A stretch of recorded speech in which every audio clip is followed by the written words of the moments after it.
Hello, everybody. Welcome back to Costanza, a podcast about something. I'm your host, Joe Costanza.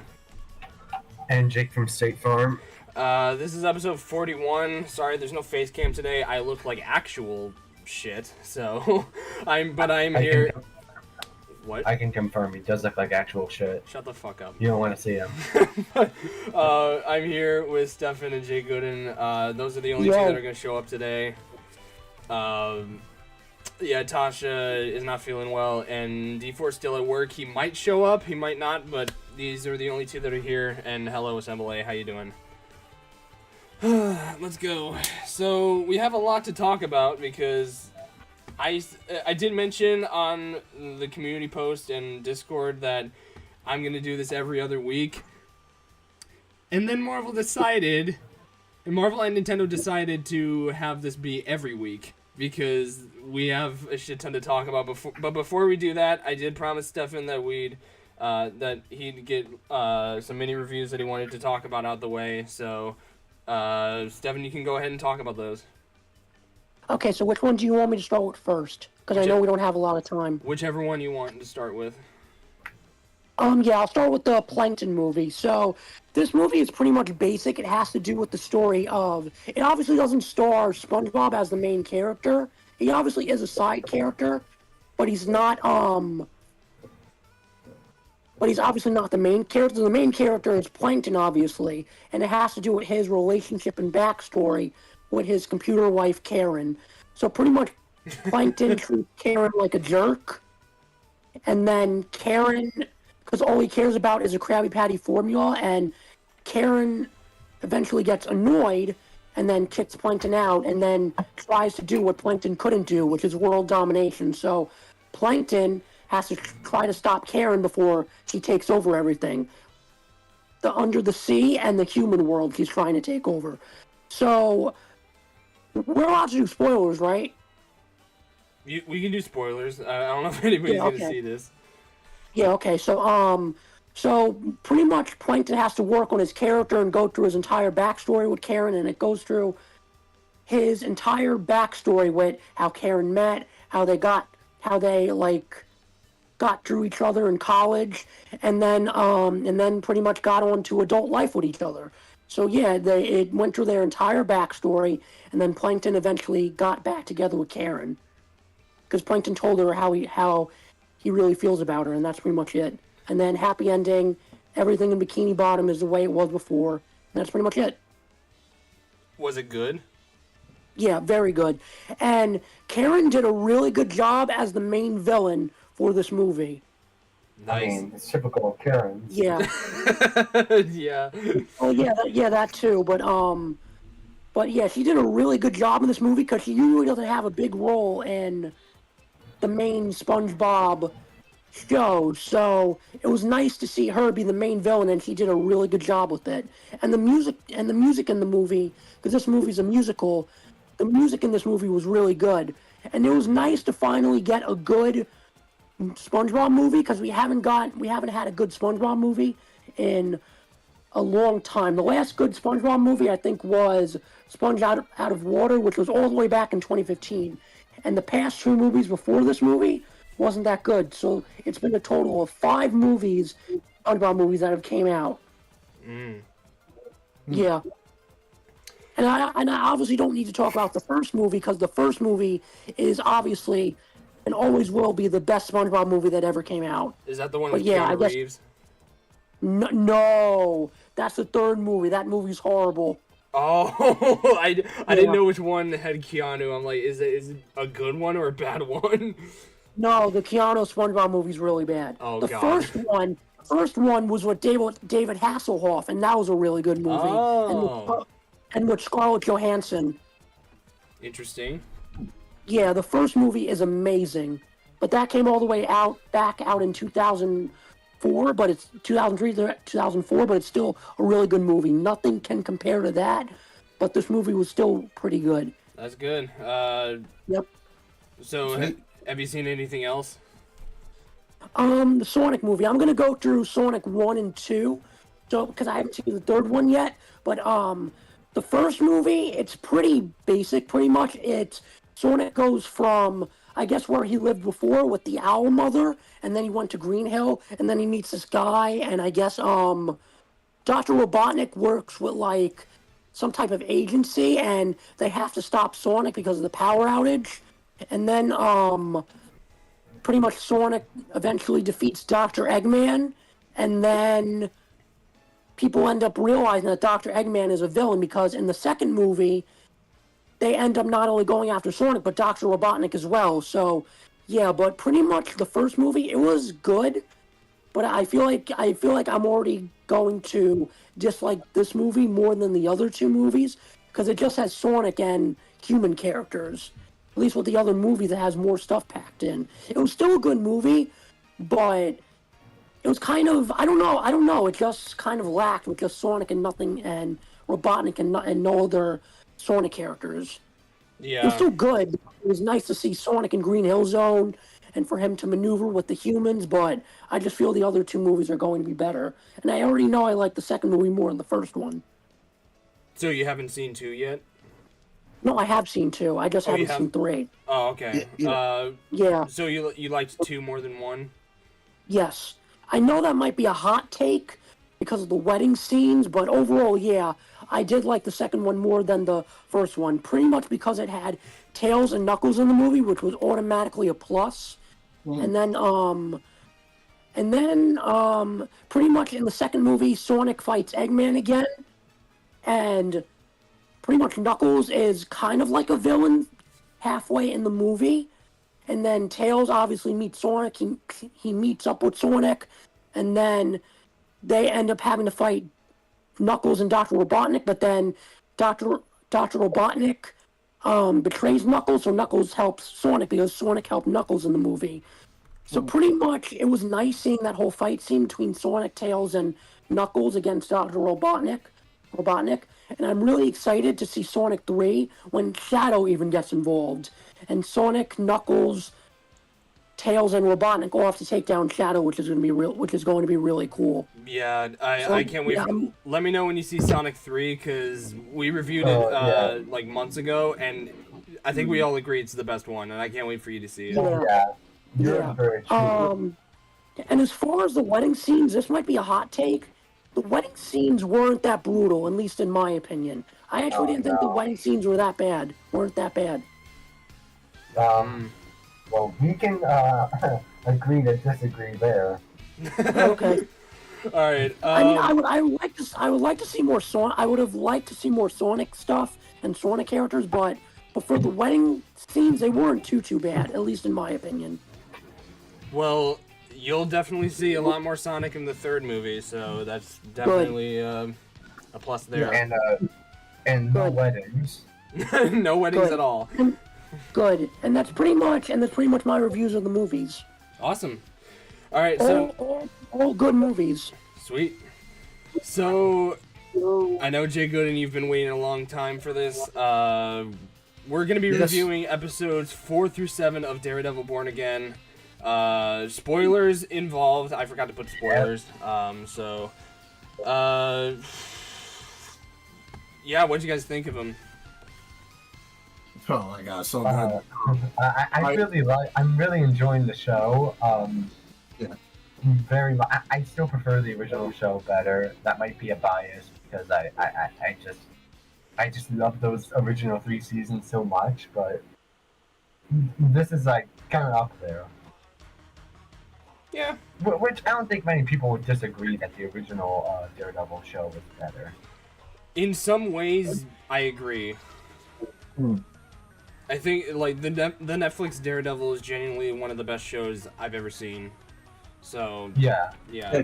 But I'd say this is like a faithful rendition of it. I don't think it's up there with X-Men '97 yet, but I still think it's a faithful rendition, better than what we would have gotten before. So that's good. And I remember like seeing the Defenders in order to understand Daredevil.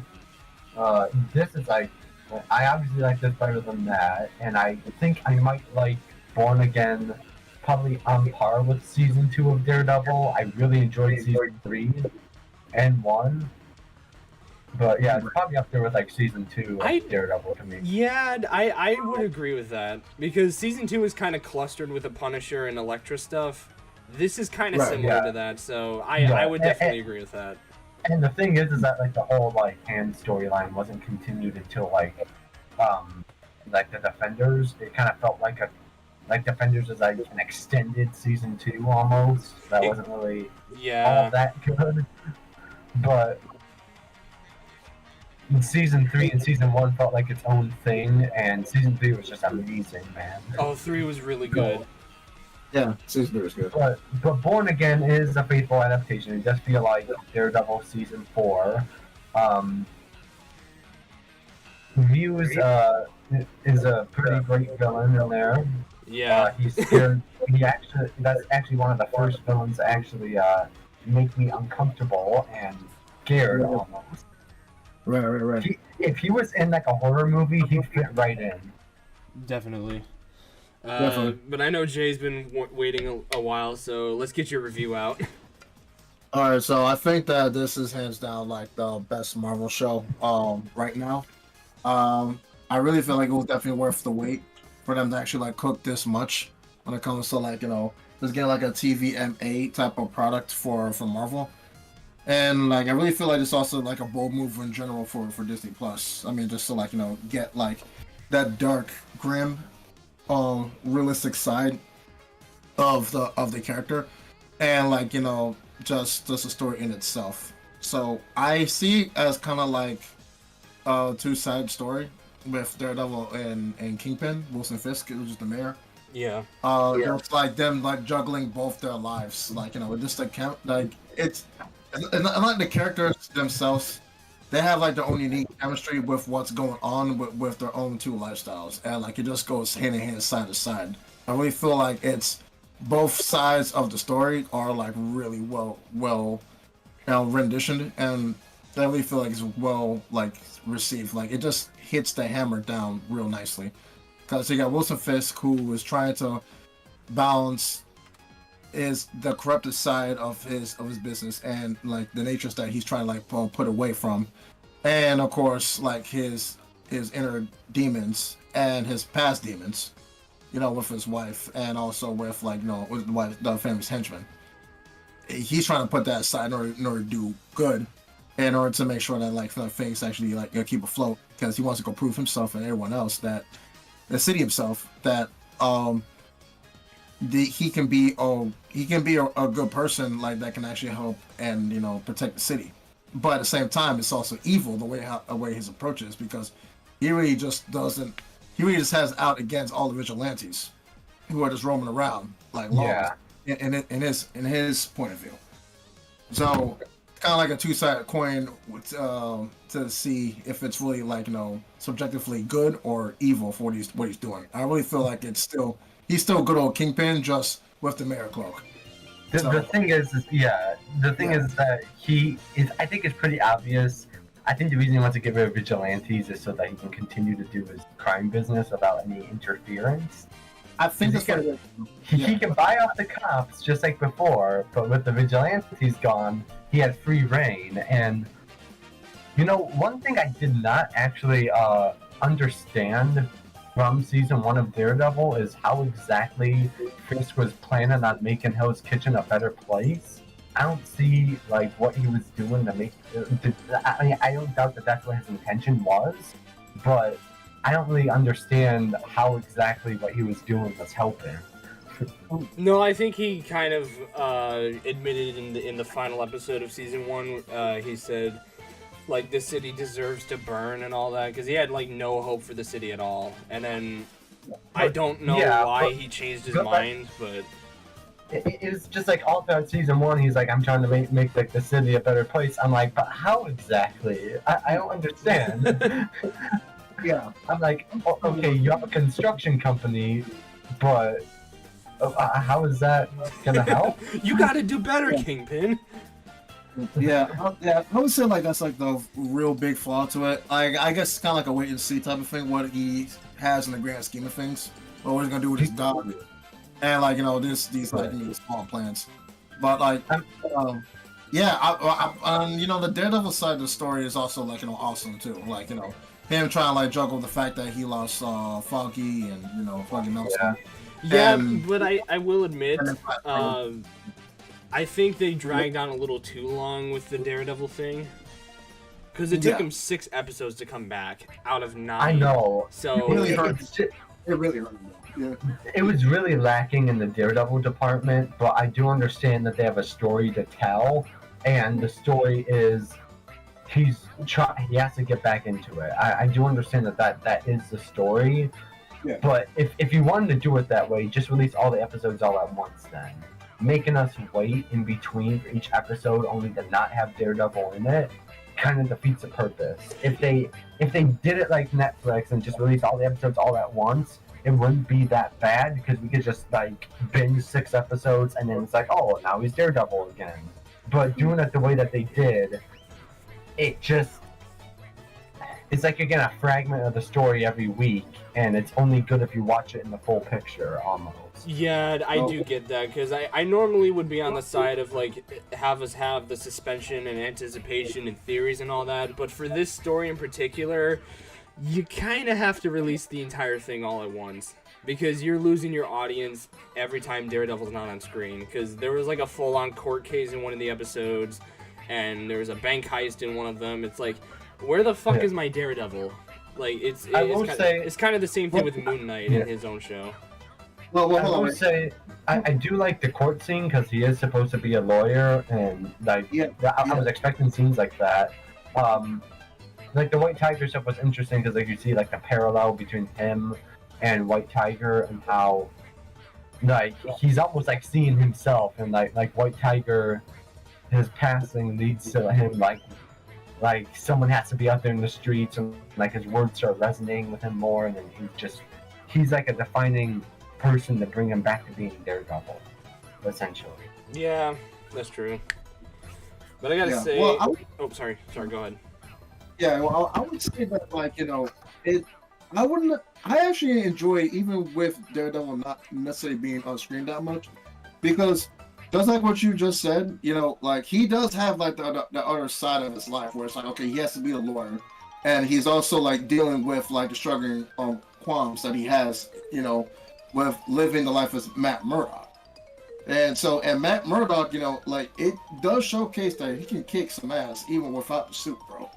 So I'm still getting a kick out of like the whole drama. I think the drama is deep enough for me to like really like showcase like the situation what's going on in Hell's Kitchen, New York in general. Yeah, I like it.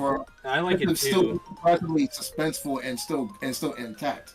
So I really feel like, yeah, I get it that like people could like say like, okay, where's Daredevil? Like it should be coming through, but like him being showcased as the fact that he can still be that dude, even just wearing like the like being the lawyer that he is.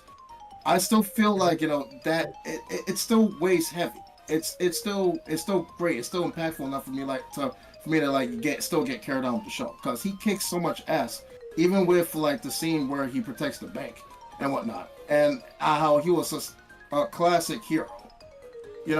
That traditional hero, like just whooping those bad guys' asses like up and down the floor and just being calculative as shit. Like, dude, that 5 was great.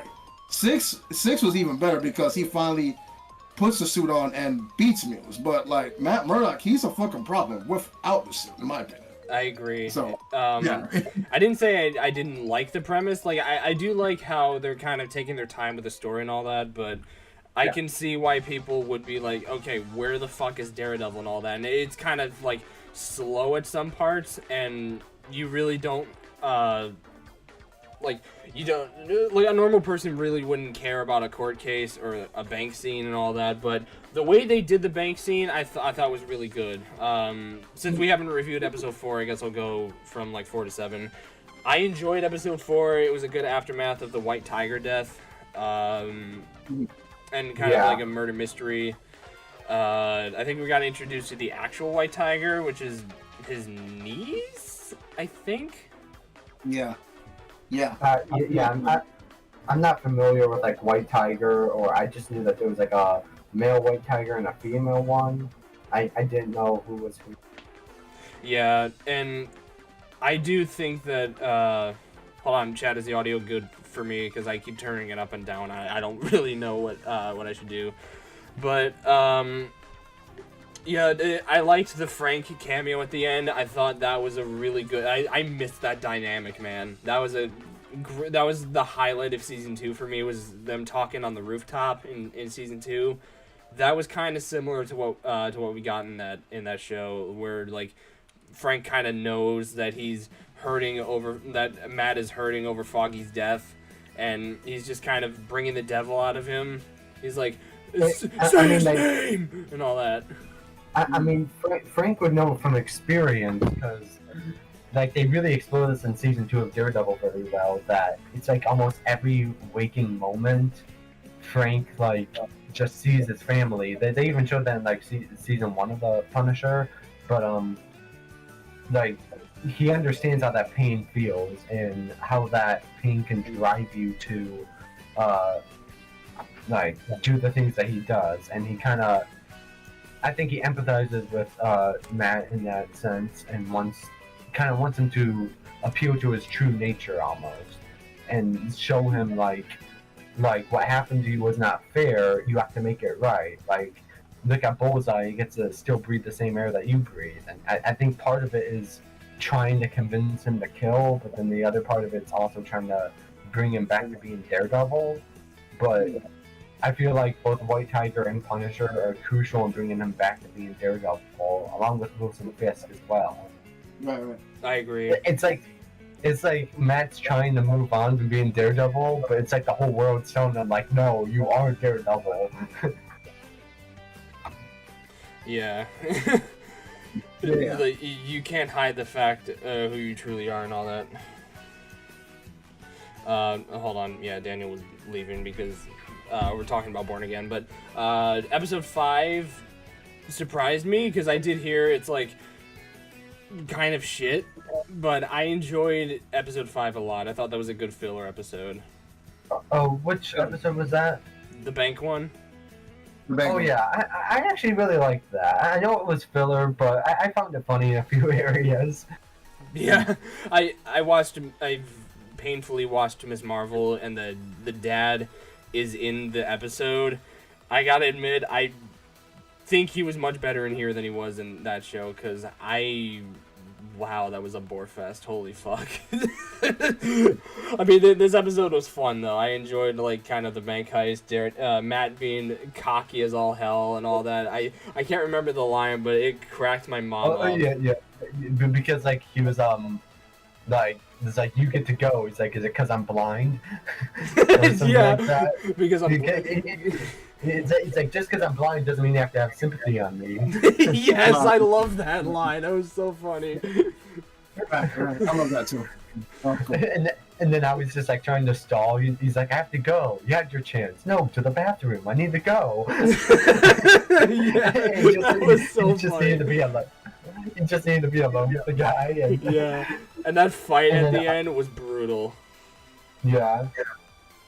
Even Kamala Khan's father was kind of funny in that one. How he's like dropping the keys and stuff. And he's like, "Hey, I might need to get a snack." That was so good. Like, that's the best you can come up with. I know, but usually I'd roll my eyes at that, but they did it so well in here that I just can't help but laugh. It felt like old school MCU with the humor.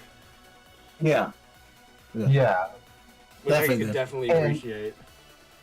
Because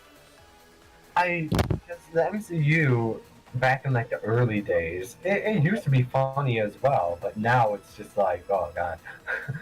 He's right behind me. Well, Deadpool was funny. I liked that one. What line was that from, though? He's right behind me, isn't he? I think it was from Thor: Love and Thunder. Mm-hmm. I'm pretty sure. Like, unless I'm wrong, but I think it's from Thor. You know, that movie is bad. There was only one scene from Love and Thunder that we actually even laughed at. And there was only one scene. I think you remember what it is, Joe, but... Yeah. But other than that movie, it was like trying to be funny. It was trying to be like Ragnarok. I just had like a blank face. I'm like, this is stupid. Yeah, dude, I can imagine that with a Minecraft movie. It'd be like fucking painful as shit to watch. Oh god, I saw the trailer and it was painful enough to watch. Yeah. Because the thing is, I've seen those type of movies before, so I know exactly what they're gonna do with it, and it's just, oh god. Wasn't there like a trailer where it showed like a villager in the real world or something? Yeah. Oh god. And apparently she goes on a date with him. Yeah, I know. I expected that to happen because that happened in other movies that were shit in the past. Oh god. Yeah. But we'll speed this along. Episode 6. Yeah. Best episode in the series by far. So far. Yeah. What was that? Was that where Daredevil comes back and kicks the shit out of Muse? Oh yeah, I kicked the shit out of Muse. Yeah. Kingpin beats the other guy. And, yeah, Kingpin. Yeah, he gave him the axe. Yeah, he gave him the axe. Yeah, that was so awesome. Because here, like you see him like obviously walk down the stairs with an axe, and you think, oh my god, he's gonna chop him up. But then he gives him the axe, and he's like, he's gonna The Shining this motherfucker. He's like, whenever I've had to beat a bigger opponent, I always had a weapon on me, and he gives him the axe, and he's like, take your shot. Right, dude, that was badass. And then, like, Daredevil was gonna call the police, Matt was gonna call the police, when he finds out the, White Tiger's niece was taken by Muse, and, I like how he said, fuck it, and then he suited back up, and I will admit that scene where he was running and just kind of like a slow motion, a grapple, kind of like looking like Batman, that was kind of cheesy. I will admit. I was fine with it. I mean, he was kind of. It just like the Marvel it looked Batman off almost. because it's because of the CGI. Okay.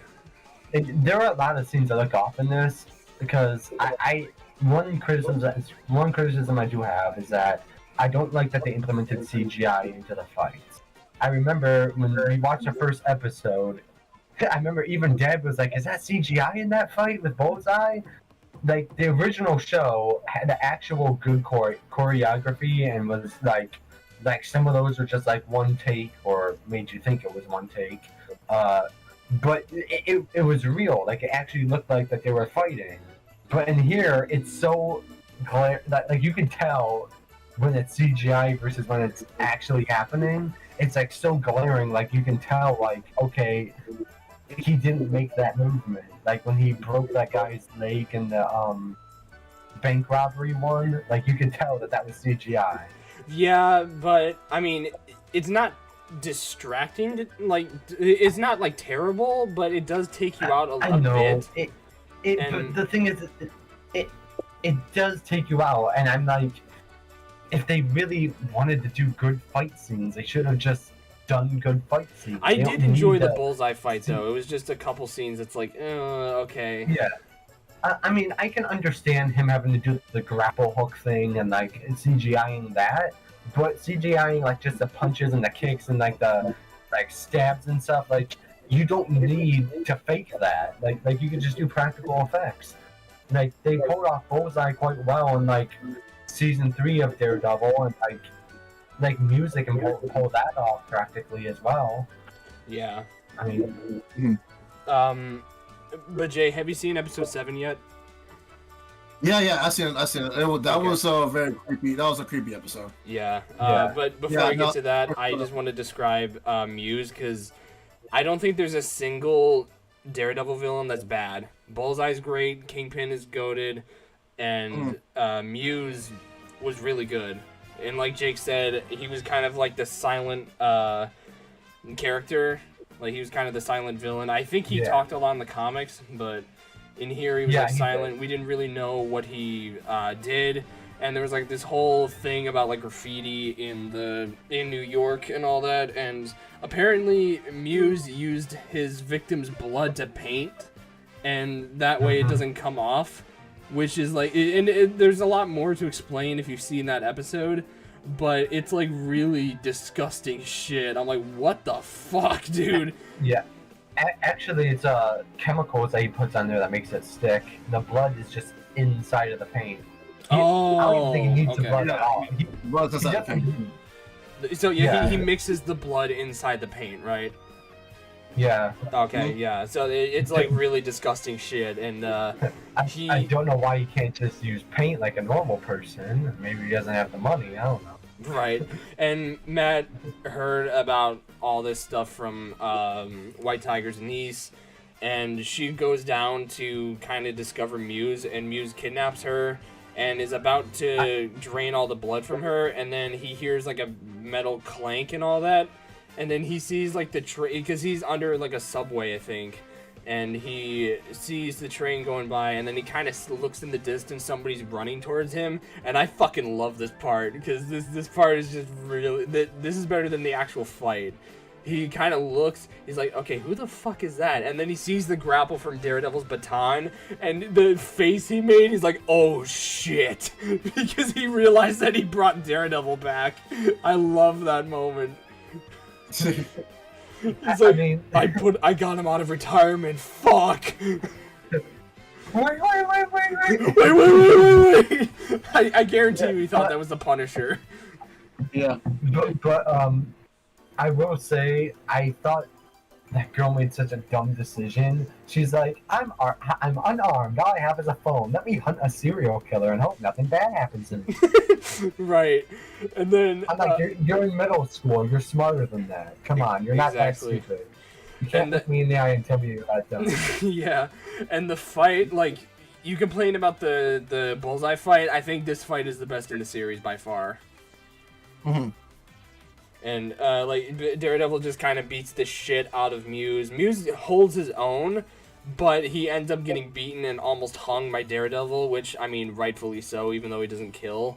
And then at the Right. same time, Adam's like kind of trying to attack Kingpin, and Fisk is beating the shit out of him. That was like that got my adrenaline pumped. I was fucking loving that. And then they kill him in the next fucking episode, and that I pissed know. me off. Yeah. What a waste. Yeah. Can we talk? Yeah. Let's talk about that, man. Yeah. Okay. I'm pissed that they killed him off that early because he was a great villain who could have been the villain throughout the entire season and a terrifying reoccurring villain. But they're like, no, 2 episodes is good enough. Just kill him off. It's like imagine Kingpin's introduced in season 1, episode 3, and then he dies in episode 4. Like, you've seen enough of Kingpin. You don't need any more. You've seen enough of Kingpin. He's bald, he's big, just kill him off. He's bald, he's big. You know the gist of it. He's angry. Vanessa this, Vanessa that. Cargo, When I was a boy. you know. He says that every fucking season, by the way. When I was a boy, my father was a drinker and a fiend. You know, it has a backstory to him. Yeah. But yeah, I hated that they killed off Muse. It was a terrible scene. That might have been the only Daredevil episode I didn't like. The fight was good, but that scene just pissed me off, and it's making me nervous about the last 2 episodes. So, yeah. And here's the thing. Was Punisher hunting Muse at all? Did we get any indication that he was hunting him? Because Muse is the exact perfect target that Punisher would hunt. Like, someone like him is someone that Punisher would hunt. I don't know. I think he probably was going to, and we might see that either the next episode or the finale, because he is showing up again, so we'll have to see. But yeah, that's kind of about it. So, yeah. Well, I want to say, like, you know, how crazy that and how psychotic that scene was with the psychiatrist, man. Like, That was pretty. I really feel like that was awesome, man. That was really good. That was so freaking good. I mean, like, the way how, like, she was just trying to, like, you know, ease into finding out what's going on with this dude. At the same time, still kind of, like, you know, recanting back. And, like, seeing that, okay, right, maybe I got the wrong patient. This dude is not well. This dude is fucking crazy. Yeah. But yeah, And, like, we'll see in the next 2 episodes. Like, I'm kind of stuck here, but like at the same time, I'm still doing my job. So like, what do? I have to keep going. Right.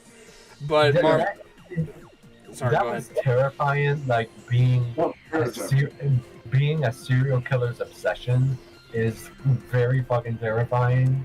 Like, and like how he was like going up there, he's like, I know what you're thinking. Can you make it to the door in time? Yeah. I'm like, shit, man. Yeah, that was crazy. Okay. But I guess we're gonna move on to another announcement that Marvel made. This came out of fucking nowhere, a random, I think, Tuesday afternoon or something. Avengers Doomsday is officially in the works now. Nice. Ah. Yep, it's in production, and they announced 27 cast members, I think. Yeah, 27. 27, and apparently there is a shit ton more, because that ain't all. But I will go over the stuff they announced, and the way they announced it is extremely fucking weird, and a lot of people can agree with me on this, because it's like, what are you doing, Marvel?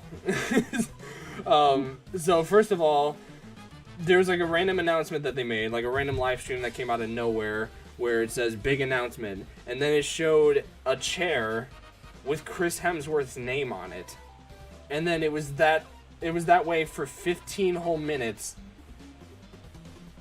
and then another chair came up that said Vanessa Kirby, who is Susan Storm in Fantastic Four, First Steps, that's coming out. So they went through, like, and then it was like every 15 minutes a new chair got announced, and at one point it was 1 million fucking people looking at a goddamn chair. It was like, what the fuck is going on, Marvel?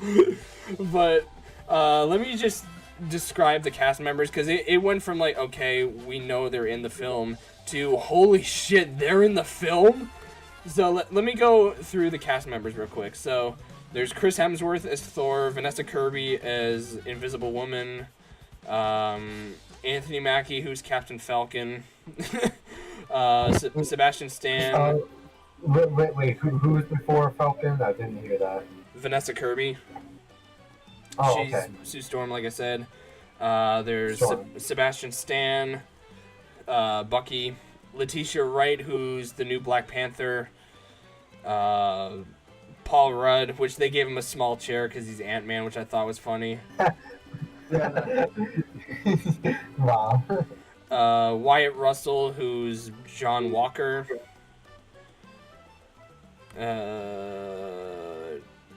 I'm gonna probably butcher this name. I'm sorry to the actor, but Tenoch Huerta Magia, who's Namor from Wakanda Forever, who I thought it was actually pretty good in the film.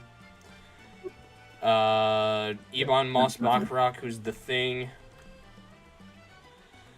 Shang-Chi, which I was very happy to see. Oh, really? Yeah. I actually really like Shang-Chi. Shang-Chi is underrated. That was one of the few, like, phase 4 or 5, 4 movies that I actually liked. Yeah. I really liked Shang-Chi a lot. That was great. Although I was confused by the dragon. But other than that. Yeah. Florence Pugh, who's Yelena from Black Widow. Kelsey Grammer, who's Beast. And he also showed up in the Marvels. Yep, 2024. Lewis Pullman, I think, is Sentry. Danny Ramirez, who's the new Falcon from Brave New World. Sentry versus Doctor Doom. That would be great. That'll be very interesting. Joseph Quinn, who, well, Eddie from Stranger Things, but also Human Torch. David Harbour, Red Guardian. Winston Duke, M'Baku. Hannah. M'Baku's gonna be in here? M'Baku, yeah. Dude, I love M'Baku. I think he's funny. Honestly, what's he gonna do against Doctor Doom? What's half of them are gonna do against I fucking know. Doctor Doom? Why are you calling him out? Really? Because it surprised me. I just didn't know. I'm like, okay. This next one will surprise you. Fucking Ghost is in the film. Ghost? Hannah What's John she gonna Kamen. do? I don't know. And also, What's she gonna do? I don't know. And also, Like, they even Falcon being in there. yeah, exactly. And they basically spoiled the entirety of Thunderbolts because Taskmaster is not mentioned. She's not casted. So people are thinking she's dead in the film. You know, in the trailer or like a teaser in a scene that previously had Ghost, she's not in there anymore. Oh, you mean Taskmaster? Yeah, not Ghost, yeah, Taskmaster, sorry. But yeah, Taskmaster's probably dead, and along with, no, I think it was just Taskmaster. No, yeah, everybody else is in the film, including Sentry, but Taskmaster's fucking gone. They fucking spoiled it. But this is where the good shit comes in, because Tom Hiddleston is returning as Loki. And then Patrick Stewart, who's best known as Charles Xavier, he's coming in. Which we kind of already knew because he was in Multiverse of Madness, but this is one of my favorites. Ian McKellen, who's Magneto. Oh yeah, I loved Magneto. Yeah. Oh, let's go. Magneto is dope, and I'm so happy he's back. And then Alan Cumming, who's Nightcrawler from X2. Rebecca Romijn, I think that's how you pronounce it. Rebecca Romijn, who's the original Mystique. Oh, okay. Yeah. The original Mystique. Okay. Yeah, they didn't get Jennifer Lawrence because I heard that she hated the role. So. Oh really? Oh. Yeah. James. I didn't know that. This one is my favorite. James Marsden, who some people know as the Donut Lord from Sonic. Cyclops from X-Men. Fucking amazing. I'm so happy he's back. I'm happy he's back because the way they killed him off in The Last Stand, that was some bullshit. They killed him off screen, partway in the beginning of the film. I hate that. Yeah, I don't think it was the beginning of the film, but it was like 30 minutes in. I was beyond pissed. It was practically the beginning. He's supposed to be. Oh my god! Why? He's supposed to be the leader of the X-Men, and they treat him like a punching bag for Wolverine. He's like, oh, he's just Jean's boyfriend, and he has lasers. Yeah. Yellow spandex. Sorry, concussive blasts that are totally not lasers. Right. Wow. And then he dedicated his whole life talking to fur animals. Because he went to Hop, and then he went to Sonic the Hedgehog. God. And I did see a meme where it's like, they showed him like in a car talking to Hop, in a car talking to Sonic, and then it's in a car talking to Rocket Raccoon. I saw that too. Rocket's not confirmed for this film, but that'd be funny if he was. It would be funny if he's just like driving with them. He's like, how much are the visor? Yes, dude, I would love that. Daniel says it's cool to see the old X-Men, I guess, but we've seen this type of thing way too many times. They'll have no character arcs, just there to be cameos. I guess, but I'm just hoping James Marsden gets the justice he deserves. Because we've seen Wolverine in the classic outfit, we've seen Charles in the yellow wheelchair. It's about time James Marsden gets the yellow suit and leads the X-Men. He needs justice more than any of them. Hell yeah. Absolutely. Yeah, And- give us that X-Men 97 touch. X-Men 97 is so good. Please watch it, Daniel, if you haven't. It's so good. But this next, we got two goated ones back to back because Channing Tatum is also in the film, who you guys know as Gambit from Deadpool and Wolverine. So that just tells you right there that this movie is gonna be amazing. Didn't Channing Tatum do something weird? I don't know if he did, but it would not surprise me. He's part of Hollywood. Yep. Why do people keep making jokes about Channing Tatum and a dog? What? Oh, no. Oh, wait. Are you talking about the movie Dog? Is that where that's from? Because I keep hearing jokes about what's the guy's name? Channing Tatum and a dog or something? Channing Tatum and the... Yeah. Well, there's Yeah. there's an old podcast I watched that made fun of the movie Dog because it was literally just called Dog, and they were like just doing some dumb shit. So like they were just making fun of the movie. But I don't know, Channing Tatum, like he's been a constant meme the past decade with "My name is Yev," and then now like the Gambit, "I'm about to make a name for myself" scene. He's just been like a meme for like the past like decade, but I feel like Gambit was originally not supposed to be part of this film. So, but because of his like, because people loved him so much in Deadpool and Wolverine, because he made a name for himself. Now. Exactly. Like, yeah, they gave him a chance, and Ryan Reynolds gave him a chance basically, and he proved himself, and now Marvel wants him back. So, honestly, I'm happy about this because he gets to be part of the X-Men finally. And I just want one shot. Just one fucking shot. I don't care if it's a circular shot or a straight line. I want to see all the X-Men in their classic outfits with the original cast. And that would make my dream come true. Because I'm so sick of the fucking black leather. I want to see them in the classic suits. Yeah, definitely. Please. This whole time I thought Danny Tatum did something weird with a dog. No. Like, Thank God. It's just from, like, some... it was from a podcast that I watched. But for some strange reason, that's the one I'm excited to see the most. Well, yeah, it's Gambit. He stole the show in Deadpool. And yeah, I remember... Yeah, I did hear somewhere that Halle Berry, who plays the Storm, is rumored to be in the movie, or is almost signed on. I kind of don't want her back, because I thought she was a terrible Storm. Maybe that's just me, but I didn't like her as Storm. Oh, did you see that post that I sent to chat?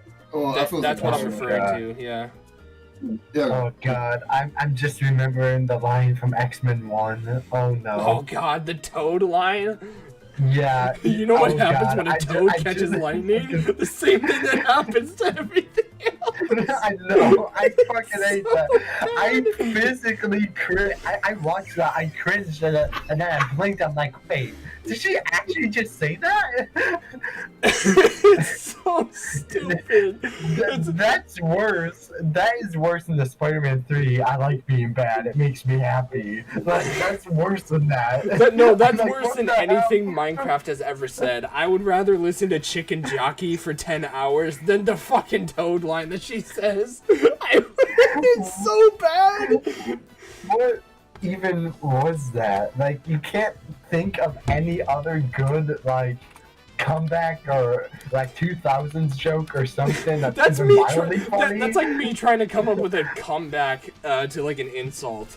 That's equivalent to that, because that was horrible. That's like the most cliche one-liner I've ever heard. Joe, that's just you trying to do improv. Shut the fuck up. Anyways, moving on. This is when it started to kind of get like, okay, what the fuck is happening? Because Pedro Pascal, who's Mr. Fantastic, got announced, and then they ended it off with Robert Downey Jr. sitting in a chair, and that was kind of the end of the live stream. So people were like, what is going on? Where's Tom Holland? Well, yeah, that's a question. Yeah, Tasha, really? Yeah. Tasha says Jake may not be wrong with what you said about improv. Hope the podcast becoming well, I'd be chilling. I didn't even know that she was listening. She, Joey, and Daniel are listening, so how you guys doing? But, and yes, podcast is going well. But yeah, I remember that people were wondering, like, is this all this is? But Marvel did confirm that there's a lot more that's coming out because, I mean, it's a big-ass movie. There's no way they're gonna dumb it down for this movie that's arguably bigger than Endgame and Infinity War. So, like, come on. Like, there's no Hulk, there's no Doctor Strange. Like, it's weird. Exactly. Like, how do you have an Avengers movie and not have those characters? Yeah, I know. Like, where are they? I mean, well, Spider-Man makes sense because apparently he's filming Spider-Man 4, which is officially called Spider-Man Brand New Day now, which is coming out after Doomsday, so it might be like Ant-Man 2, where he's just not in the film, and it'll just take place before Doomsday, and then the end credit scene will just kind of be like during Doomsday. They got rid of the home titles. It would be such a troll if they show a chair, and on the back of it says Shanique Moore. Oh my god, if he's in the film, that's gonna be funny. Well, that also might spoil Beyond the Spider-Verse, so I don't really know. What's the name of the character that plays Mary Jane? The actress that plays Mary Jane in Into the Spider-Verse? Oh, Gwen Stacy? Yeah, it would be funny if they added a chair and on the back of it said "Not Gwen Stacy." Well, the funny thing is Haley Steinfeld is actually in the MCU as a different character. She's Kate Bishop, so that could be a possibility. But they might announce the full cast at Comic-Con, but I don't know. Like this is for now, so I'm not really expecting Toby or Hugh Jackman to show up, or even Deadpool, and none of the like street level characters like Daredevil or Punisher. The Hulk is definitely showing up because of the concept art, and I think maybe Chris Pratt, because they did say Star-Lord's returning, so I don't know. But either way, this is alright. It does get me a little concerned, but seeing the old X-Men got me hyped, because that's just the one scene I want to see. But again, with Downey Jr. as Dr. Doom, I don't fucking like that. That is a desperate cry for help, and I hate it. Yep. Yeah. Well, he was also in Doolittle, so that gives you an idea of what his career is going to be like now. I mean, he won an Oscar for Oppenheimer, so... But this was kind of Kevin Feige basically saying, we're kind of running low on money. Everything that's not named Spider-Man, Guardians of the Galaxy, or Deadpool has turned to shit. So what the fuck are we gonna do? Let's bring back Robert Downey Jr. as the main villain, and Jonathan Majors is basically fucked because of legal issues. So let's just shoehorn Dr. Doom in with no setup at all, and let's just have the guy who was Iron Man for a fucking decade come in. That is the worst decision you could ever make. And I hate that they're doing that. You're going to have him as Dr. Doom, but not as Iron Man. If you're going to have him in another Marvel movie, you might as well play Iron Man. Even then, like, I think they should leave him dead. It was already risky with Hugh Jackman because Wolverine died in Logan, but they were lucky with that movie with Deadpool and Wolverine. But this is just like, where do you go with Iron Man? You know, and apparently, Dr. Doom has something to do with Tony's death, or Tony's death has something to do with Avengers Doomsday. So it's kind of like, is it actually a Tony variant? Is it just so happens to be Victor Von Doom played as Iron Man? Like, what is going on? Right. Who did you say the last actor was at the end of the credits? The end of the chairs? The musical chairs? That was Robert Downey Jr. Well, yeah. As Dr. Doom, he was the last character? Yeah, which he already got announced for last San Diego Comic-Con. So Yeah. I guess he's the main villain. Yeah. Yeah, basically. Yeah. So new math, same task. Yeah, that bullshit. Yep. Yeah. But like honestly, I don't know. Like, do you really feel like this is probably just like I'm still hung on to the fact that this gotta be like this Dr. Doom. It's gotta be the one from First Steps from a different multiverse. It just gotta be. Maybe. Yeah. I really hope so, because I don't see how any way else in any shape or form does this make any sense that same character is now the same Earth 616 MCU Dr. Doom. No fucking way. Yeah, they shoehorned him in and just forgot that Kang even existed. So that whole like setup in Quantumania is fucking stupid. It gotta be like the other way around, bro. It has to be. Yeah. I will say, I don't like the whole MCU being 616. It was confirmed to be Earth 19999. and then they're like, no, it's actually 616. And then you're just expected to go with it. I hate that. Yeah. Yeah, actually, you're right about that. Yeah. They confirmed, I think it was like during phase 2, that it was Earth 19 something, like a bunch of nines or something. They even But said that then- in one of the Spider-Verse movies. Yes, they said that. And then they're like, actually, it's 616. And I'm like, but I thought that was the main Marvel comic series. What? It's not 616. What are you talking about? I don't know. But ever since then, they could have just made it like that universe's designation, but no, they decided to keep it. Yeah, I hate that. I guess moral of the story is stick with Invincible because that's actually good superhero shit. So And I'm hoping that the actor who plays as King is announced so that we can see like a scene like you suggested, like where Doctor Doom kills all the Kings to introduce him as like the new big bad. I feel I like think that they should do that, even if it's like, yeah, like you said, King this whole time. But if you're not going to continue to go on with him, just show a power move for Doctor Doom where he kills all the variants of King. yeah, I think it's either gonna be him or Thanos. Like they're just gonna shoehorn Thanos into the movie just to kill him. So like I don't know. Either way, they're definitely gonna say it's gonna be like the opening of Infinity War where Thanos beats the dog shit out of the Hulk to show how powerful he is. I feel like it's gonna be like that, but I can imagine like a Kingsman-esque scene where Doctor Doom just brutally beats the shit and kills all of the Kang variants. That would be actually really dope. And like the last one, he rips out his spine or something. Oh, that would be dope. That is like the comic where he rips out Thanos' spine. That'd be dope. Yeah. But it probably won't be that brutal considering it's Marvel. They want kids to watch this. Right. They might show it off screen. But you never know. With Daredevil and Deadpool, anything's But possible. hey, I now. mean, you never know. They showed terrorism in Iron Man. I mean, Yeah, terrorism happened in Iron Man. Who knows? that is true. They did show quite a lot that you shouldn't see. And actually, I just thought about it. There's a comic where Doctor Doom literally rips out Thanos' full skeleton. Yeah, I did see that. That's what I'm referring to. And Yeah, also, I thought it was the spine. Yeah. and I mean, they could do that because in Endgame, Thor chopped off Thanos' head. So, I mean, that's brutal. That's- Yeah. At the different. time, it was the most brutal thing they've done. So,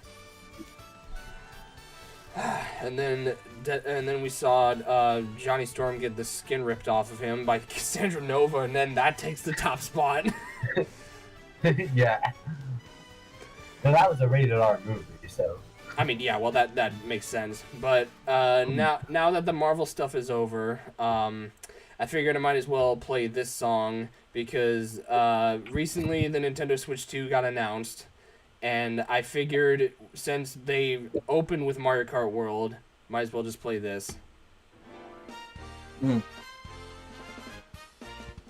I can't hear it. It's Toast Factory. Okay. All right, so what are your thoughts on Mario Kart World? Too much money at this point. Why does it cost so much?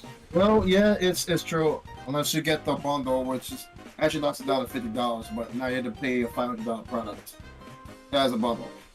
So, Right. I don't know. I mean, like, I think we all know the reason why like this is all happening, but like, other than that, yeah, I mean, like, to me, like, I know it's like a brand new system, and I get it. Like, it's been like 8 years or so, like ever since this thing's been on, that Switch has really just been on the market. So now we're trying to get like this actual true successor on the market. To me, dog, I mean, like, all the brand stuff and aesthetics that's part of this new Switch, it's really good, and it definitely is like in the right direction for like quality improvements, tech improvements, and the quality of life for games and projects. Cool. But I mean, like all that besides all the good stuff, I just feel like this is like just another one. This is another Nintendo product that is just getting like a midlife upgrade, and I just this really truly feel like a real true system successor. Like I really feel like this is a much beefier, updated Switch, in my opinion. Yeah. Right. Yeah. So just being really honest. So Yeah. I'm not gonna get it, yeah, sure, but still, like, aside from Mario Kart Worlds, and like I know they're gonna knock out a proper games, but like system-wise, this is just a beefier, updated Switch. That's a product that's already been on the market. In my opinion. Yeah, I do agree on that, and I think Mario Kart World, although looks really good, Yeah. I think it's definitely gonna have a lot more flaws than I think everybody thinks it's gonna have, because apparently, Right. like, we don't really know much about it. We're not gonna know until the 17th when the Direct comes out, but I don't know. The costumes all look good and all that, and the character roster mostly looks good. I will get to the rant later, but I mean, yeah, it looks good, and it got me hyped hearing Toad's Factory come back, and Airship Fortress returns, and like all this different stuff is back, and it's open world, which is really cool. But I'm not really entirely sure how I feel, because first of all, $80 digitally and $90 physically, what the fuck? No, man, Exactly. I know. that should not be happening. That should not be happening. That's absolute bullshit. Absolute bullshit. It is definitely bullshit, and like, there's a reason Hey. fans are saying drop the prices, because Oh yeah, my god, bro. Yeah. drop it to at least Fans 60. are flipping. Okay, I told a guy at my work about the new Mario Kart. He didn't even know it came out. I asked him, guess how much it costs? And he's like, I don't know. And I said $90, and his face just fell. He's like, what? Yeah, dude, it's nuts for a fucking How much children's did game, Mario Kart- dude. How much did Nine- Mario Party Deluxe cost when it first came out? I think like 60. Not 90. The highest, Tasha says the Yeah. highest that this should be is around 60 to the highest 75. Even 75 is too Exactly. much. Exactly. I'd say the highest should be like 70. 40 to 60 is like the right amount. Nah, 40's too cheap. I'd say 60 is like the right amount. 40's way Yeah, too cheap. 60. Nah, 40's way too cheap. It's definitely should be like around like $60, $70. I mean, like, Yeah, that makes sense. because bro, like what I hate about this too is just like now they're gonna set like a bench standard to the whole entire gaming industry if this actually takes off and people don't finger their wallets. Because if people eat this up on the shelf, now every single competitor, to Nintendo, is going to do the same damn thing with Right. all their next gen releases or their current gen releases. GTA Right. 6, $80. Yeah. Like new Gears of War, $80. New Halo, $80, or probably $90. I Yeah, don't but want. did Yeah. but did Nintendo make that decision, or did like because of certain stuff going on, that's the reason why it's $80, $90? Like, who really Maybe. made that decision? Maybe. It could be that too. I don't know. Right. But then again, who really knows? So one thing I'm thinking of doing is waiting until December, the holiday season, because they usually have like these price drops for the holidays. So I was thinking of getting it then, because it gives the Switch 2 a couple months for people to buy the system, for games to come out, all the other stuff, and for things to settle down. So waiting until the holidays when the prices drop is, at least for me, the best option. Plus the Switch is still good. Yeah, and Right. I mean, I didn't expect this to come out June 5th. Like, it's really short. It's a really short time frame. I was betting money would come out next year. But Not considering next that, year, but more like August or September or something. Or well, yeah, Holidays. like Sometime September, around like there. even like around the holidays. But it's just like June 5th. That's not even like 2 months away, and people are like already complaining that it's like $449 for the damn console itself, and like plus Mario Kart, which is $90. You're Right. paying $500. You're paying $500 plus any other games that you want to get for the Switch. too. the bundle itself is 500 with the console and adding Mario Kart to it. That's 500 total, and we don't have that kind of money. Like, we're already spending a shit ton at Comic-Con this year, so like, what the fuck you doing, Nintendo? Just drop the prices. At least make it 300 for the Switch 2. I don't know if it's because of like politics or if it's because of Nintendo, but hopefully there gets to be some type of solution where I don't think it's because of politics. Get dropped at least a little bit. I don't think it's politics because it's everywhere. Like, it doesn't just affect America; it's like everywhere. So I think it's just Nintendo. Even in the UK. Yeah, I think Nintendo's just and everything else. Yeah, I think Nintendo's just saying like, no matter how much it is, you're just still gonna buy this shit. Yeah, because people. I think they spent a lot of money making the game, and they want like revenue back. Right. I guess. That doesn't excuse it for them upscaling the price to $80-$90. That's the excuse. Oh yeah. Wait, Tosh, are you serious? Everywhere is affected except Japan. Wait, what? Really? Dude, what the fuck?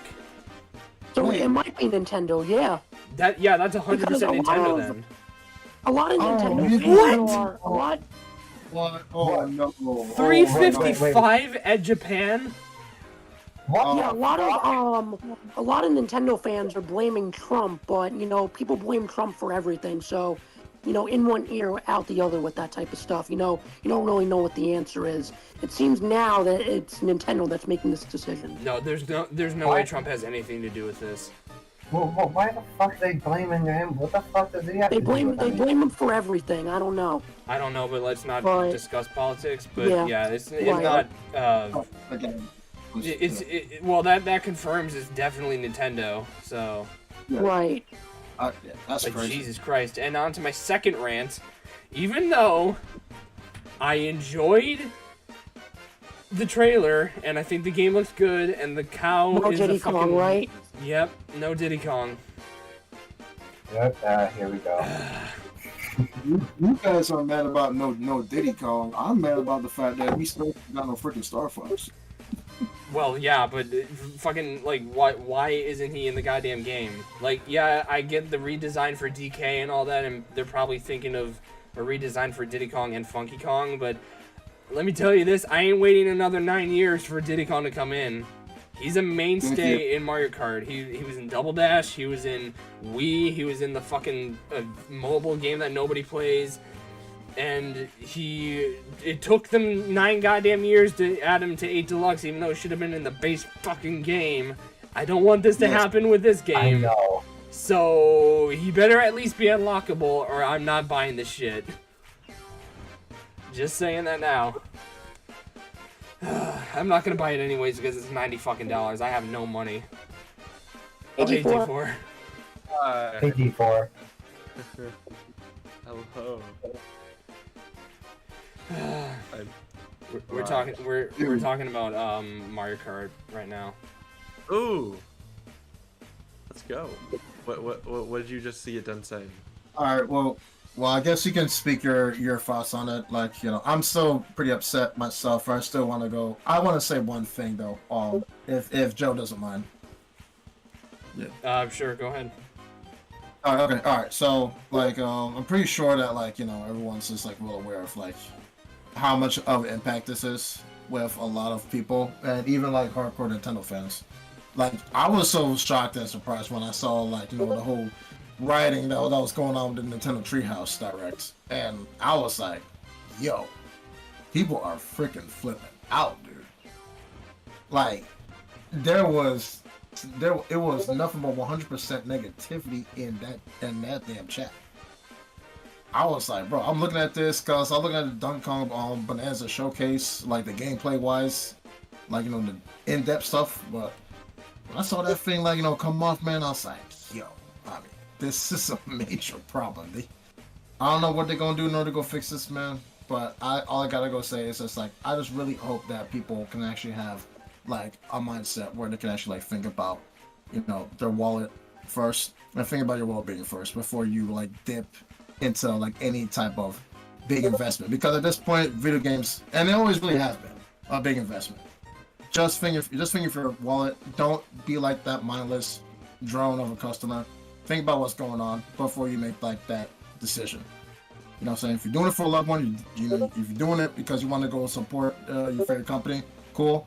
But just know that like it's okay to make your voice heard. That's all I gotta say about that.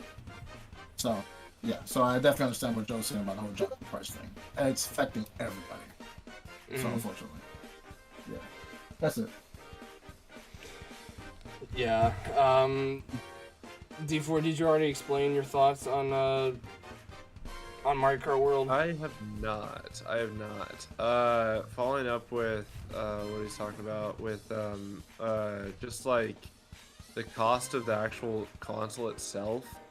It's kind of crazy how much it is. I'm glad that they're actually putting a bundle with Mario Kart World just to at least make it somewhat cheaper. It's still ridiculous how expensive it is. And I mean, I was thinking about it while I was working today. Like, think about the parents that like don't know how much the games cost and they just casually buy the Switch without the bundle and then they buy Mario Kart World. Like, it's losing about $50, which is kind of crazy. Like, that's a whole nother game on a Switch console if they just went to Nintendo Switch 1. And I think that it's kind of stupid how they are doing it. Obviously, they have their own reasons, which are, you know, they're going to do what they're going to do because at the end of the day, it's their console that they made.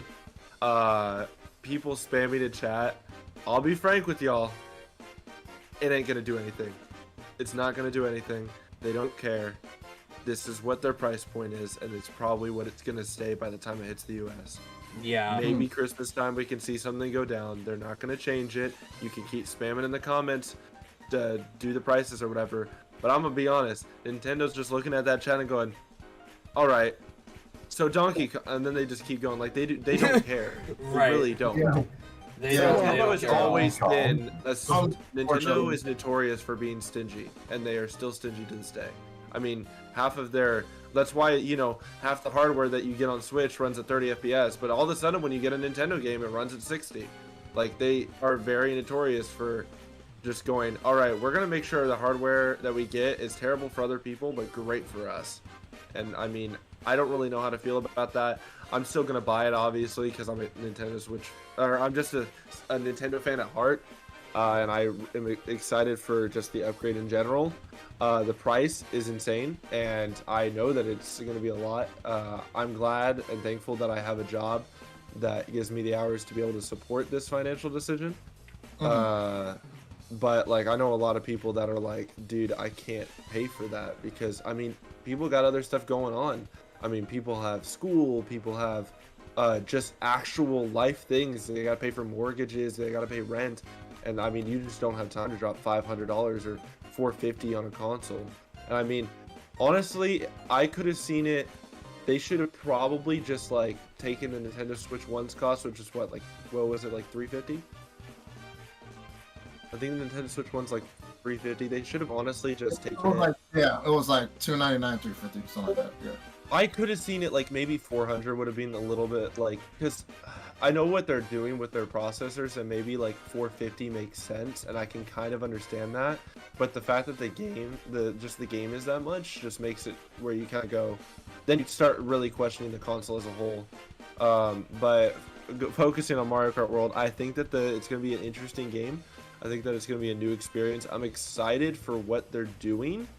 I don't really know how to feel about the Grand Prix mode, because for those of you that don't know, in the Grand Prix mode, it is the first stage that you race on, you do 3 laps, and then after that is like you kind of just like drive to the next course.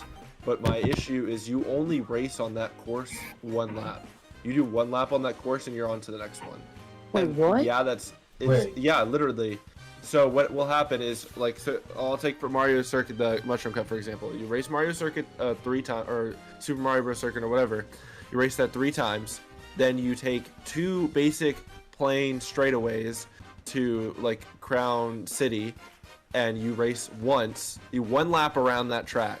Then then it cuts you to the next thing, and you're driving to the next area. And then it cuts you to the next thing, you're driving to the next area. And keep in mind, yeah, it's cool that it's not like a loading screen, and you kind of feel more immersed in what's going on, and like, oh man, I'm literally driving to this race course. I kind of wish that the like intermission part or whatever was its standalone thing, and it wasn't part of the Grand Prix. I wish it was just Yeah, like, exactly. Like, okay, that I'm just should've gonna been- go that should've been drive its to the own next separate course. That's thing. cool. Yeah, I think that would be a should've- lot that should've been cooler. its own separate thing. Yeah. Yeah, Oh, knockout mode should have kept thought- that concept. Exactly. So that's on the Grand Prix as well. I thought that was just like for like online or something like that, like where it just goes on. Yeah, the only thing that they said that might not have it is like versus races, because obviously you can't drive from, you know, Rainbow Road to the middle of the snow biome. It's just, you can't do that, or that would take forever. But I think that the concept's great, don't get me wrong. I think that the way it's being delivered is not good. I love knockout mode. I've been a Mario Kart Wii CTGP knockout, like I love doing that. It's a great game mode. I'm excited that they're adding it. I think it's gonna be a lot of fun for competitive things. I don't really like how I don't like how the layout is presented. I don't like how they didn't really go and obviously there's gonna be settings to turn off and on and stuff. I just don't really like how it was presented. I don't really like the new mechanics that much, and honestly, just watching some of the gameplay, it feels really like even the drifting feels almost too cartoony. And obviously I'm not going to know that until I play with the console, and I might be going up in here at the end of April to go to a showcase to be able to test that out. Ooh, sweet. But I don't really know how it's going to play out. I don't think that the new mechanics are very good. I think that the rail is going to be really overpowered, and the rest of the track is going to feel really lackluster because of how big it is. Like I really wish that they had way more chaos in the tracks, and looking at the videos and the streams and all that kind of stuff, you can literally kind of just be like, okay, this is honestly just kind of bland. It almost loses that like chaos that Mario Kart brings, and this could be different depending on how the items are. But honestly, I think that this is what it's going to be, and I'm excited for the modes, but I'm not really excited for the core gameplay, which is honestly kind of sad, especially for somebody that's played Mario Kart for so much of his life, to not be excited for the core gameplay and be more excited for how the modes are playing out is kind of disappointing. And then, like, I think it's cool how the character roster is right now. I think it's kind of bizarre what they're doing, and I think it makes sense, and it's kind of something that it's like, you kind of think about it like, wait, why wasn't this already like a thing? Now, all right, a snowman driving a car, that should not, I don't understand that. A snowman should not be driving a car. A dolphin should not be driving a car. Like, there's so many, yeah, a cat. There's just so many characters where it's like, oh, that's awesome for the meme, but it's like, okay, why? It felt very like, okay, we want original characters. Let's just grab this crab and this bat and The fucking let's just take the cataquack. cow. You know what? Screw it. That Yeah, the fucking bird that I cataquack. hate from 3D World. Like, yes, the 3D. Okay, that doesn't make any sense. From Moo Moo Meadows and just put him as the driver. Like what? It genuinely felt like they just were like, all right, we're gonna make this like almost like a Smash Ultimate kind of thing. We're just gonna add a bunch of stuff, and then we'll give it like 6 years for the game to die off, and then we'll go in and add some more DLC like we did with the last one. And Everyone is here except God me. help me, it is so. I really do not like how Nintendo is presenting games nowadays. I don't like. Because here's the thing, when you get DLC, it should be like, I love the core game as it is, this just adds to the enjoyment. It shouldn't be, I like the core game, it's okay, but I need this DLC because this is the reason I want to play it. Like, Oh, God. it shouldn't be like that. Like, if you know, for example, like Joe with Diddy Kong, if you know that there are fans that want Diddy Kong, Funky Kong, these characters that are not in the game, like, it feels like a no-brainer to add them. It's like, okay, we already have a Biddy Buggy inside of a Biddy Buggy. Let's just, like, there's nothing holding them back from it. Unless I have a suspicion that they're wanting to do something with the Donkey Kong DLC, and I could see a Donkey Kong Bonanza DLC coming out featuring Diddy Kong and Funky Kong with a redesign, and that would feed into a Mario Kart DLC. I If fucking it's paid hope for, you're right. that's going to be so annoying. But if it's free, that would be awesome, and I'd be very grateful to Nintendo if they did that. You know, they might do a thing kind of like with Mario Kart Wii. To play as Rosalina, you needed a save file in Super Mario Galaxy. Yes. What if they do that with like, you need a save file in this Donkey Kong game? Mm-hmm. $90 again. Well, here's the thing: we don't. You want Diddy Kong? $90. The thing is, though, we don't actually know the whole roster. We know that there's a certain amount of characters, and we know that there's a lot of costumes replacing it. But there's a chance that there are hidden characters, you know, scattered throughout that we don't know about yet, because we're not going to be able to see it. And maybe it's gate kept within the little like presentation mode of the Switch 2. But I don't think we're going to really know anything until it actually physically comes out, and, you know, those people that post a video in 10 minutes saying, this is how you unlock Diddy Kong, and the game's been out for 10 minutes, and you're like, how did you do this? But honestly, I'm holding out hope. I don't like the cost. I don't really care for... The costumes are cool. I do not think that they should be taking up character slots, and I'm hoping that they make it to where it's just... Okay, you can be Mario if you hit right bumper, you can select farmer style or whatever he has for costumes, biker style, yada yada yada. I hope it's like that, to where they have 84 original characters, because that would make it a lot more fun and a lot more interesting to race on. If you're like, oh god, there's a cow in this Grand Prix, and then you go to the next one, you're like, okay, that's sick. There's you know, a Cataquack and all these people. And I think that 24 racers is going to make it where it feels very repeated with, like, the characters. Yeah. And, like... Yeah. It could be good, but it could be bad, and I'm not really sure. And if the free play mode doesn't have story mode, that's going to suck. Nintendo can do it. I know that they can. I could easily see a story mode in free roam, and it's something that, like... On top of the free roam, you can also include your friends in it. I mean, they have an open world where you can go out with friends and do all that kind of stuff. I would be very, very, very grateful if Nintendo had a story mode where it's like you choose you and 3 other people, or you could go in solo and like do battle modes and, you know, do a story like, you know, you're traveling around the world. Forza has stuff where it's like, you know, you are in one section and you go around and talk and stuff, and then you unlock another section and there's another part of the story that you unlock. And Forza has that concept and that open world concept. I'm hoping that Nintendo takes from that and applies it to what they're doing. But knowing Nintendo, they're literally going to be like, money, money, money, money. We're going to give you absolutely the minimal effort for maximum outcome, because you see that we have not got free roaming Grand Prix. The free roam is going to just be free roam. You're literally just going to drive around a cart and do nothing. Let's go. Pay $80 now. Like, I would be really annoyed if they did that. Yeah, and obviously we haven't seen the direct and we don't know what they're gonna say.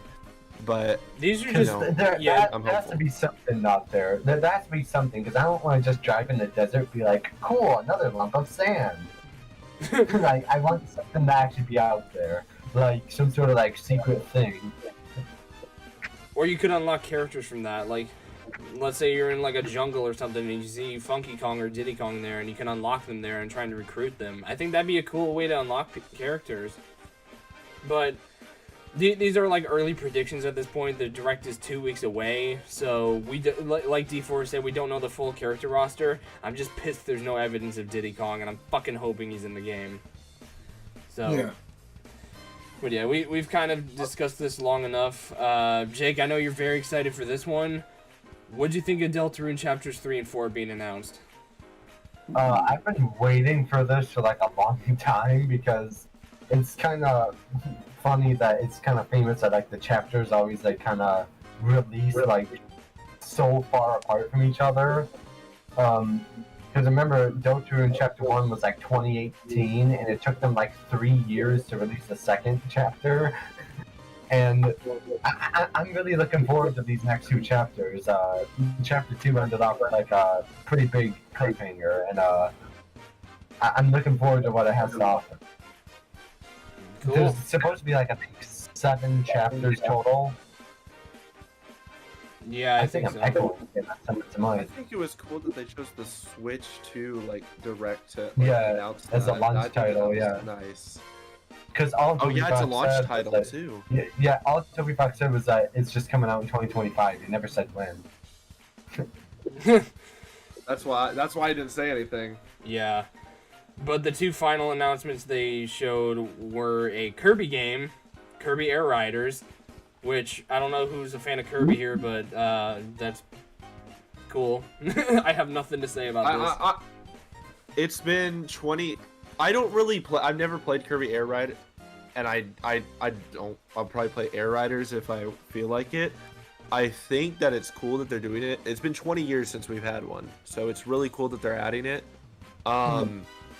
The biggest thing was the fact that oh god, oh my god, I can't think of his name. I'm such a fake. The guy that made Smash Bros. Yes, he's the director for that game, and it kind of gives you hope because you're like, okay, Sakurai's here. There's definitely another Smash game on the horizon. I don't think that it's going to come this year. I think it's a 2026 launch that I feel like could happen for Smash. But we'll have to see. But I think that shows hope because he literally said that he was working on a game, and it's like a secret game that he's been wanting to do. And I mean, it makes sense that it's Kirby Air Riders. So I'm excited to see how the game's going to play. I think that it's going to be a good game regardless. It might be cheaper than Mario Kart World, which would be really ironic. But yeah, I guess we'll see. It might be. But yeah, I mean, that's cool. But the biggest one, and one that got everybody in my server hype as fuck, that at least in my VC, we didn't really know what this was at first. I thought it was Pikmin, but apparently it wasn't. It was Mario. It looked like the Forgotten Kingdom from Mario Odyssey. No, I didn't think it was Mario. I thought it was either going to be like a Zelda game that, like another Zelda game or Pikmin, but Mario Party game. Oh, Mario. Actually, that's the only. We can talk about Jamboree. Mario. That fucking DLC is shit. That was bad. That was bad. Yeah, there's DLC for Jamboree, and it's dog shit. What is it?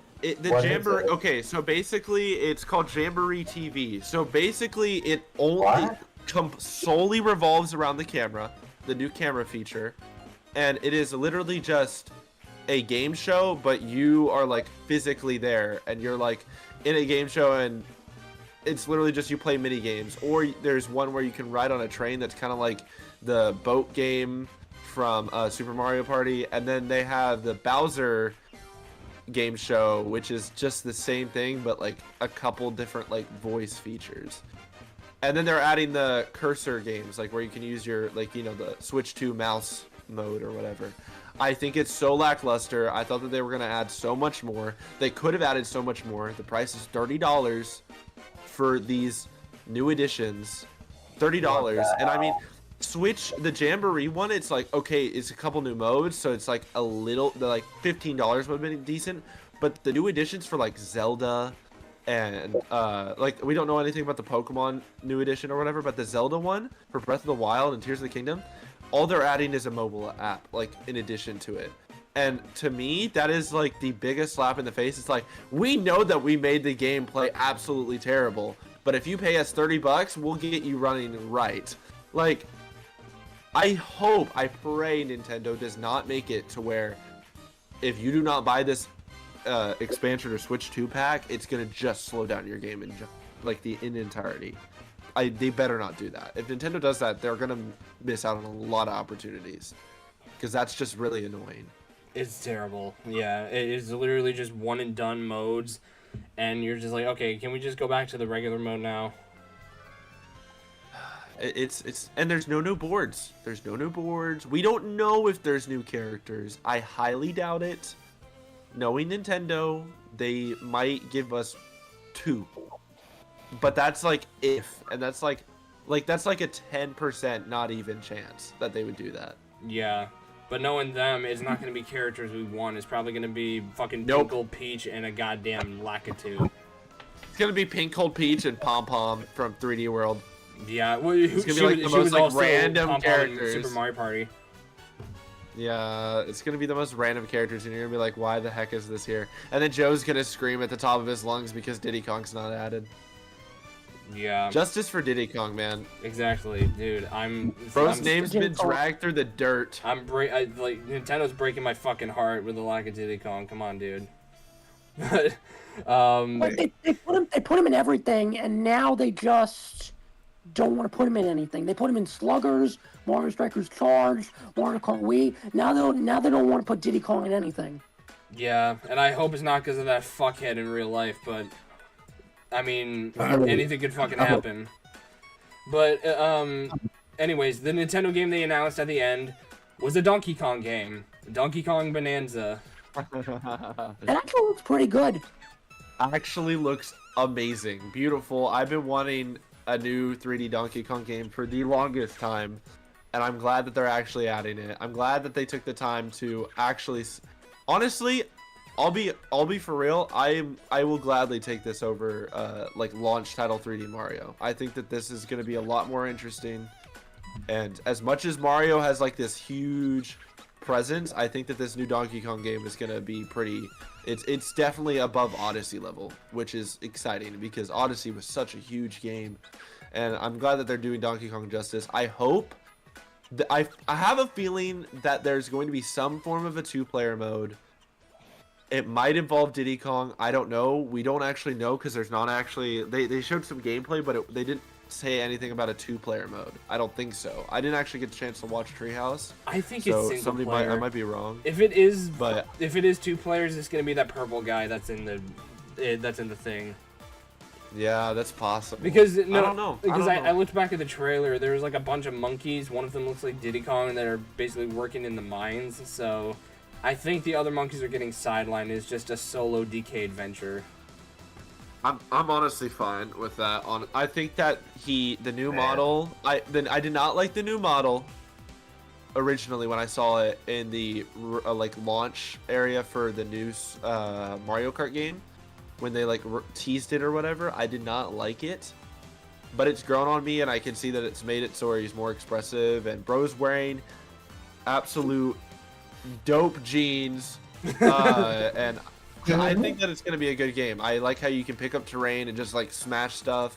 Let's see how the Switch frame rate handles that. Let's see how it goes. I cannot wait to smash objects at 10 FPS. Yeah, and apparently it's made by the same guys who made Odyssey. So Oh, Nice. thank God. By the way, WWE and NBA are coming to the Nintendo Switch as well. I'm happy about That's right. are you talking about the crippled basketball game or something else? Oh, I love crippled basketball. Oh my God. Oh no. That was Oh my God, fucking it's so hilarious. funny. But in all seriousness, I'm excited that WWE is finally coming to the Switch again. Yeah. Yeah. I mean, that's cool. That's alright. I'm getting a little tired right now. Kind of. We're practically wrapping up, so Yeah. Yeah, I'm, we're yeah, almost I'm done. going to get going. See you, man. Have a good one, everybody. See you. Bye. Yeah. But yeah, I think sorry, go ahead. I think that the direct was honestly, I'm gonna be real, I think that the direct was kind of mid. I think that there were like, maybe 5 things that stood out, but I'm gonna be real, like 30 minutes I was sitting there going, why am I it just felt like basically what happened was, all right, we're gonna upgrade the hardware and then we're gonna like give you a new Mario Kart game. You're gonna sit there for 30 minutes through a bunch of indie games that you probably don't care about, except for like maybe 2, which is like Hollow Knight and Deltarune, and then we're gonna give you 2 really good things at the end to make up for all of the crap you had to sit through. Also, half of the stuff that they showed in the Switch 2 Direct, they announced in the Switch 1 Direct, the final Switch 1 Direct, they announced the exact same games. And you just sit there and you go, wow, I wasted my time being here. I could have just looked at the end, looked at the beginning, and been like, all right, cool, I'm done. Exactly.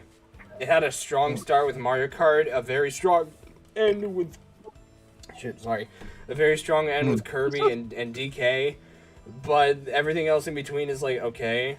I mean, like Silk Song had something which my friends were hype about, but that had like 10 seconds, and like I saw Jacksepticeye react to it because he was looking forward to seeing if Silk Song was in the game or like if it was getting announced, and he like they just randomly threw it in with no build up, and then Jack's like, What? That's how they announced it? You're just gonna fucking throw it in like that? Every single person I've seen react go, "Oh, sick, Hollow Knight 6. Wait, what?" And then they're like, "No, go back." And then what was it? It was what was that new that was like a Switch exclusive? People were enraged because they're like, "This game does not look interesting." Like, I know, like maybe a very small amount of people. Yeah, nobody was really hyped. Dude, the chat was all snooze emojis, and it had the longest runtime, more than Kirby Air Ride, by the way, which is insane. Oh my god. The non-Nintendo IP had a more runtime than like a majority of the actual like good stuff, and it just didn't make any sense. What video was that where you saw him react to that? That was on his second channel. I can send you I can show you the video clip because it's actually pretty fucking funny. What's the second channel called again? Spadicy. Okay, Spadicy. But yeah, my thoughts, definitely get into the DK game if it's less than $60, but I don't think it's gonna be. I highly doubt it. I think it's 70 actually, but either way, I definitely want to get the game as soon as I get the Switch 2. I'm actually looking forward to this more than Mario Kart, believe it or not, because it's been so long since we've gotten a DK game, and we finally got one, and it looks really good. So I'm excited for how they're gonna how the story is gonna play out, especially if it's by the same guy that does Odyssey. Odyssey was spectacular, so I have no doubt that they're gonna do a great job here. And it's just sad to be so unhyped for a Mario Kart game. Especially just since purely, I've talked about this long enough, but yeah, like you kind of already know why I'm not excited about it. Yeah, like I don't know. I feel like they kind of just went, oh crap, nobody played Tour enough. Let's just like take the concept of let's just take the concept of the costumes and stuff, recycle the characters that we had in Tour, just update their assets, and chuck them in the game. Because I'm gonna be real, a lot of the characters that we're seeing in this game right now are characters that we saw in Tour. All the costumes that we're seeing, none of them are original. We all saw them in Tour. It's literally just, okay, we didn't get enough people to see the stuff in Tour. Let's just sneakily add them and just hope that nobody gives a crap. Everybody gives a crap. Was the taco stand costume in Tour? Yes. Mm-hmm. It was? Literally every single costume that was displayed in the Direct was a costume from Tour. Damn. If they're going to give every single character 10 costumes, they will have more time to give people more original costumes. Okay, but if we're talking about dry bones, I got one. I'm gonna go now, okay, guys? Yeah, we're actually going to wrap it up now, so yeah, if you want to take off, you can. Okay, see you guys. Have a good one, Jake. Thanks for being here. Alright, so now... Good thing you didn't do it late. Yeah, I agree. So that marks the end of the podcast. Thank you guys so much for watching. I know this was a very long podcast, but we had a lot to talk about, and like I said, as soon as I said it was going to be every other week, Nintendo Nintendo and Marvel were basically like, nah, let's make this shit last 2 hours. So, yeah, there was a lot to talk about. The Doomsday cast looks alright. Born Again, great show, but nervous about the future. And where the fuck is Diddy Kong? But besides that, let's look at the Q&A. Daniel is asking a lot of questions that aren't really questions, but either way, he says, I think Avengers Doomsday could be either awesome or a massive mess, which I agree on. Marvel's over-reliance on nostalgia is getting interesting. I think it does work from time to time, and I think if they would have saved them for big event films, the reveal would have been cooler. I agree on that. It's funny how the older you get, the less you care about this type of stuff. I want to be super excited for this, but there's something keeping me from being excited. I agree. I think the fact that Robert Downey Jr. Leaves a bad taste in my mouth for this film, and he just shows up with no build-up, I agree. So it was a bit better off if they had, like, with the chair stuff, it would have been better if they announced him there. I think that he would have generated much more hype than when they announced it at Comic-Con. That would have been nuts. But I feel like here's my theory about this. I think they decided to reveal all the big names because of the leaks and stuff that are probably going to happen during filming of Doomsday. They're like, you know what? Let's just Definitely. reveal all the big names and call it a day. There's no more It's surprises. Which kind of sucks, but I understand it. I mean, they gotta do what they gotta do in the world of leaking nowadays. Everybody leaks, and so it's kind of hard to keep things hidden when people just go into your source code and pull stuff out, and it's just difficult nowadays. Yeah. Mm-hmm. Yeah, sure. But that's pretty much what I was saying about with the whole Doctor Doom or Robert Downey Jr. role casting. Like it would just make more sense if he just comes from a multiverse or just from the Fantastic Four First Steps, multiverse. Just make him his own unique villain and character there, and we'll get the backstory and what he got going on from that point of view of the MCU, instead of just like insert Robert Downey Jr. in a Doctor Doom cosplay outfit in this Earth 1999 or the 616 that we're so used to without any type of backstory. Because like, if we're gonna do it that way, people are gonna be way more annoyed, and they're gonna have a lot more questions than answers. So you might as well just do it right, since we're playing with multiverses here. So, True. yeah, he's got to be from another universe, bro. I don't see any way. Oh, Any 100%. way that's not the case. Yeah, some people say that it's to do something with, like, a lot of people are saying it's kind of basically what happened like prior to Infinity War. Like, it's just like, if it's almost like a what if in and of itself. It's like, what if Tony went a different route when it came to putting a armor around the world or whatever. I think that it was like a different route in Iron Man 1 is what their plan is. I don't really know. All I know is Yeah. that there's going to be some kind of... I know for a fact that the end credit for Fantastic Four is going to have a teaser or something to set up into what's going to happen. And then, I mean, Doomsday is obviously going to start off with a bang. So, Yeah. Well, we'll see. But either way, that's the end of this. That's the end of the show for now. We'll see you guys tomorrow for possibly Repo, maybe. I don't know. But if not, the Golden Pipe Gang episode 10, Western Land, will be at 2 p.m. Eastern time, I think. So we'll see you guys then for that. Thank you, Forrest, Daniel, Emperor Duelist, Tasha, Joey, and Assemble for all being here. Thank you guys for watching. We'll see you guys in the next podcast. See you guys. goodbye, everybody. Later. Goodbye. Thank you.